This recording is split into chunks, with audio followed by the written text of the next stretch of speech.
field goal, the other team gets a possession to either match it or score a touchdown to win the ball game. If both teams kick field goals, the next team to score wins. But if the receiving team throws a pick six or fumbles the ball and it gets picked up by the defense and they score, the game is over at that point. So a tie ball game here as the kick's away. And here comes a return from just beyond the goal line. And that decision to bring it out ends up not being a good one. Cost him about 5 yards as he's tackled at the 20. Salt Lake City's offense back onto the field. The situation is simple. It is sudden death from here on out. We had 2 stops defensively. The next score, whatever it is, wins this game. And I can't wait to see how the defense decides to play this, because knowing that the next point you give up lose the game for you, I expect them to be more aggressive, not just play a normal situational defense, but go after them, attack them a little bit, because otherwise the offense is just trying to find their way to get downfield and kick a field goal. Don't sit back and wait for them to make their plays. I think the defense needs to go after them. Charles Davis says maybe they go aggressive. And down he goes, but he takes it up to the 40.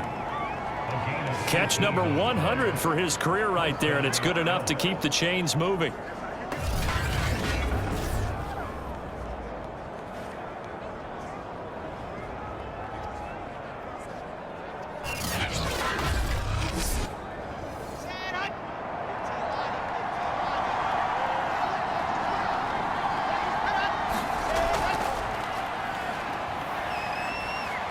And he sneaks his way forward only for a couple here. Second down.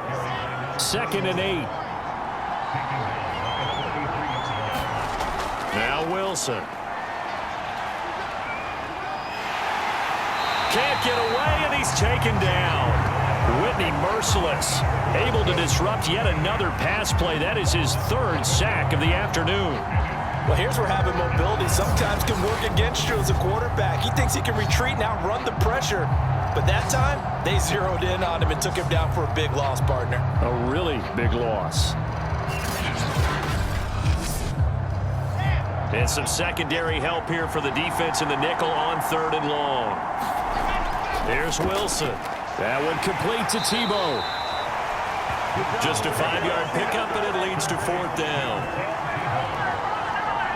Well, their defense did its job. Now they're going to get the football with a chance to win it. And it feels like they ran out on the field, and right before they did, they told the offense, don't worry about this. We got you. Okay, we've got the situation under control. We'll get it back for you for a chance to win the game, and boy, they did it well.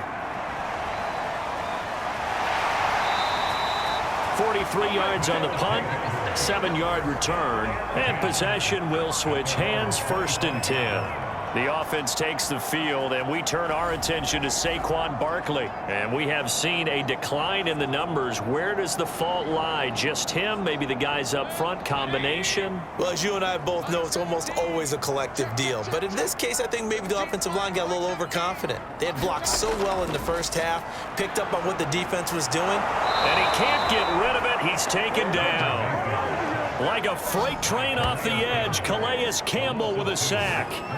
And no matter what the situation, the O-line just hates that because they feel like they didn't protect little brother back there, right? Man, that's just so difficult for them, because just think about every single play. When you decide to throw the football, you're dealing with some of the best athletes on the planet. You talk about guys, if they weren't playing football, they'd be starring in the NBA at power forward. It's a really difficult task. 2nd and 12.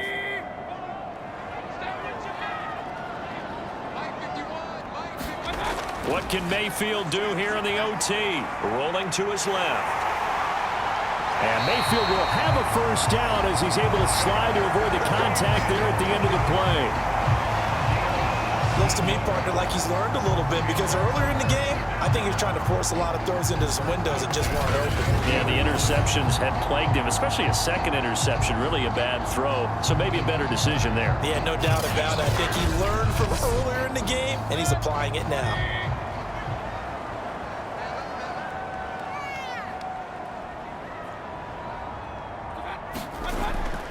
On 1st down, Barkley. And he's going to take this ahead for right around 3 yards, but no more than that.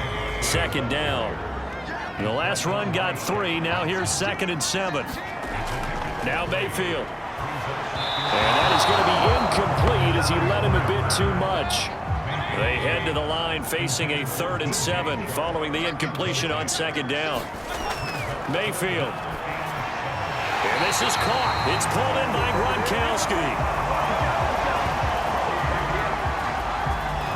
He's done it. 1,000 career catches with that last reception. I don't care what you've done in your life. How many things have you done 1,000 times of significance? How about this? With that catch, now closing in on the top 10 all-time in NFL history, a very significant achievement. 2 minutes left in this overtime session, and still all tied. So on the other side of the field now, it's 1st and 10 as they've got things rolling on this drive. They go back to the ground now with Barkley. And they go backwards here, losing yardage back at the 48-yard line. A full 5-yard loss that time. It's going to make 2nd down pretty tough. With his size, he's a tough man to bring down, but they do a nice job there stopping his progress and not allowing him to get back to the line of scrimmage. So a 5-yard run the other way in the wrong direction, and that leads us to 2nd and 15. And he'll go down shy of the 40 at the 41. Here's the 7th play of this drive. This is 3rd and 4. To throw, Mayfield. Roberts with it over the middle. And he's able to get it to the 33. Good enough for a 1st down. Charles, you get into these overtime situations, that's not a bad guy to dial into. Well, when you have to have plays, especially in a spot as you just described, we're in OT, you've got to go to the guys you can trust and you know are going to make the plays. Well, they say, it's not the X's and the O's, it's the Jimmys and the Joes. So they'll come up 1st and 10 now from the 33.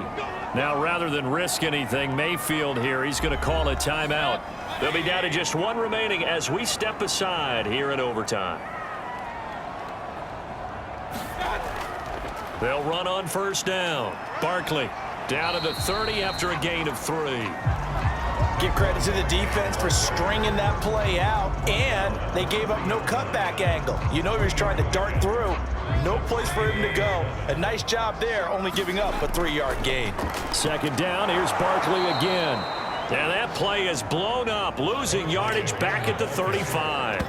That's going to go down as a loss of 5, and it brings up 3rd down. Pretty straightforward play there by the linebacker. He saw the run, went with straight-ahead pursuit, and dumped him behind the line of scrimmage.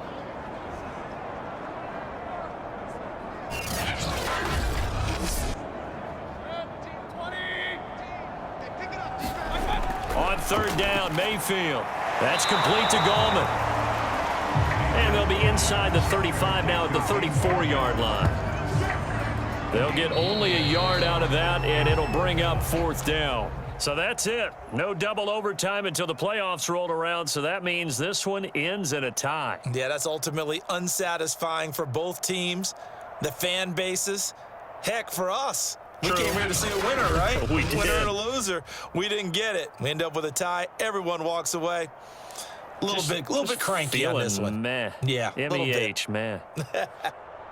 So that'll do it for us. For my partner, Charles Davis, and all the hard-working men and women on our crew, I'm Brandon Gaudin. You've been watching the NFL right here on EA Sports.